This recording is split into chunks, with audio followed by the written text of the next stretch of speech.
ouça de um gestor que a saúde pública é uma despesa enorme que existe no município. Eu não posso aceitar, eu não posso admitir isso.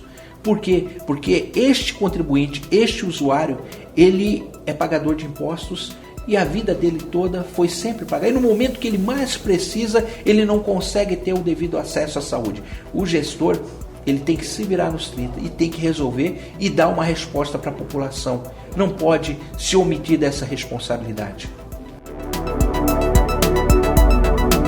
Dr. Evandro Fonseca, o senhor enfrentou 3 epidemias na gestão da saúde aqui em Campo Grande e lidou também com problemas políticos ou adversidades políticas que eram, de certa forma, até um pouco artificiais com relação a uma pasta tão complexa para se lidar. Como que o senhor vê, numa análise conjuntural, esse momento da saúde pública no Brasil, em Campo Grande e no mundo?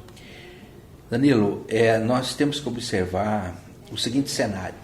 Temos que pegar como referência o cenário mundial. O que está acontecendo hoje no mundo? Existem 2 correntes a nível de política de saúde pública. A primeira corrente é aquela curativa hospitalocêntrica e a segunda é aquela política de saúde preventiva. Os números que estão se demonstrando atualmente, praticamente na Itália, nos Estados Unidos e em alguns países, em relação a indicadores de mortalidade, são números onde representam um índice muito acentuado que está voltado especificamente com o público de risco. Nós observamos que existe uma ausência de investimento na política de saúde preventiva em relação aos hipertensos, os cardiopatas, os diabéticos, e o Covid-19 reflete diretamente nesse público de risco. Ou seja, expôs e escancarou os problemas do sistema. Existe uma fragilidade mundial que nós estamos observando a nível de infraestrutura. Não podemos, na atual conjuntura, admitir que um paciente venha a óbito por falta de ventilador pulmonar. Não podemos aceitar que não consiga ter acesso a uma unidade de tratamento intensivo adulto, onde contribua para evoluir com a resolutividade e com o tratamento clínico desse paciente. Nós precisamos observar que existe uma necessidade emergencial das nossas autoridades que foram constituídas através do voto popular, de se mudar a visão de se olhar a saúde pública no mundo, no Brasil e em Campo Grande.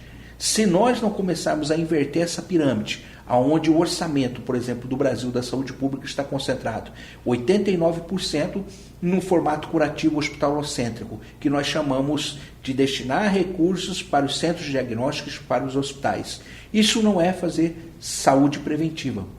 Atualmente nós temos apenas 11% deste recurso. Em Campo Grande, por exemplo, nós temos 1,9 leitos de UTI para uma cobertura de 10 mil habitantes. E no interior do estado é pior. Nós temos 0,9 para uma cobertura de 10 mil habitantes. O que a Organização Mundial de Saúde estabelece? Que nós temos que ter 3 leitos para uma cobertura de 10 mil habitantes. Então nós não estamos em conformidade com o que a OMS estabelece. É um ponto a se observar, a se debater e provocar um debate um pouco mais qualificado na atual conjuntura em relação à política de saúde pública. Agora, nesse debate qualificado, é super importante falar, o senhor que é muito técnico, estar alinhado ao que a Organização Mundial de Saúde prerroga, não só para a questão da pandemia, mas de longo prazo já, de como que as coisas têm que ser feitas, divide o mundo entre saúde de primeiro mundo e saúde de terceiro mundo. Porque o problema é o mesmo, e tem sido o mesmo, preocupando e atacando vários países. Mas por que em alguns locais a epidemia ela dá um tranco menor do que em outros, né? É por conta de planejamento e de ajustes a essas diretrizes, né? Nós podemos falar que planejamento, Danilo, é decidir antecipadamente o que vai acontecer. Planejamento é isso. E você desenvolver ações onde tem como objetivo minimizar o impacto diretamente na população, e nesse momento é o que mais importa. Eu tive a oportunidade de enfrentar 2 epidemias, 2 da dengue e uma da influenza, H1N1 na época. Quais foram as estratégias que nós adotamos aqui no município de Campo Grande?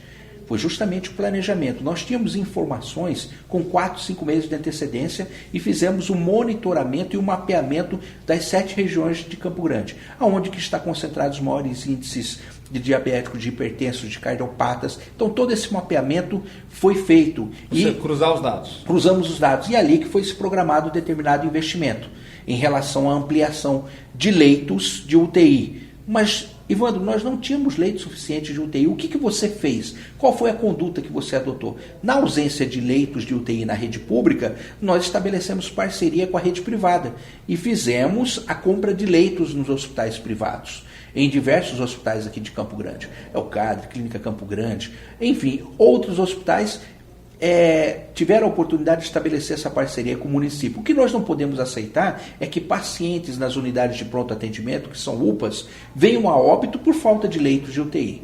O problema não é falta de leitos de UTI, o problema é falta de planejamento.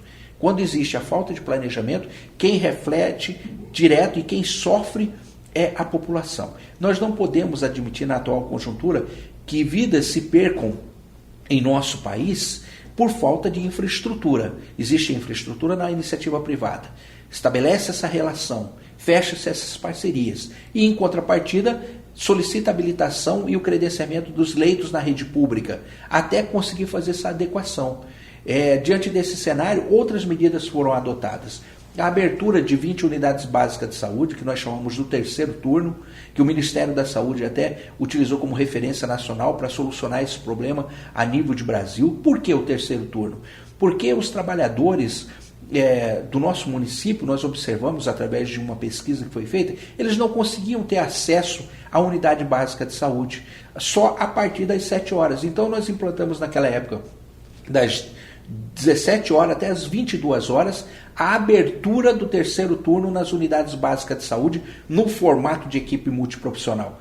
Resolveu o problema? Não, nós tínhamos um problema também de tempo de espera no atendimento, até de 8 horas, de 12 horas o paciente esperando. O que foi feito? Foi criada a equipe móvel, onde nós implantamos uma central de monitoramento na Secretaria de Saúde. Para trabalhar a demanda, né? E um aplicativo que eu monitorava em tempo real como que estava o funcionamento das unidades. Unidade de saúde que estava superlotada, designava a equipe móvel, que eram 4 veículos com 5 médicos em cada veículo, para agilizar o atendimento e não deixar a população esperando e desassistida. Então, todas essas metodologias, todas essas ações foi graças a um planejamento que nós elaboramos com antecedência. Mas existia um outro ponto, que era a questão da qualidade no atendimento também. Então estabelecemos uma parceria com as universidades, onde foi implantado o projeto Posso Ajudar. Olha, Danilo, bom dia, boa tarde, boa noite, é o mínimo que nós temos que proporcionar para o cidadão. Então, isso, através do projeto Posso Ajudar, foi justamente uma iniciativa de tentar criar uma interatividade com o usuário do Sistema Único de Saúde e orientá-lo sobre os direitos que eles tinham, né? Em relação à atenção especializada, o que é uma unidade de urgência e emergência, o que é uma unidade básica de saúde, o que é uma atenção hospitalar, será que é aqui que eu encontro atendimento ou não? Então, toda essa estratégia, todo esse pensamento de política de saúde preventiva foi implantado no município de Campo Grande. Nós pensávamos naquele momento de 2013 até 2016 em ampliar as unidades básicas de saúde no período noturno. Isso foi feito em 20 unidades, funcionou.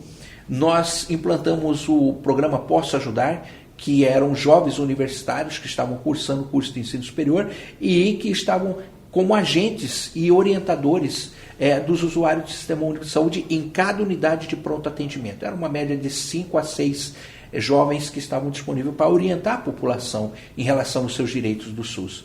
Implantamos a equipe móvel para agilizar o atendimento e o Fila Zero, que era um projeto que tinha como objetivo no mutirão, desenvolver mutirões de especialidades que tinham pacientes esperando há 10, a 5, a 15 anos.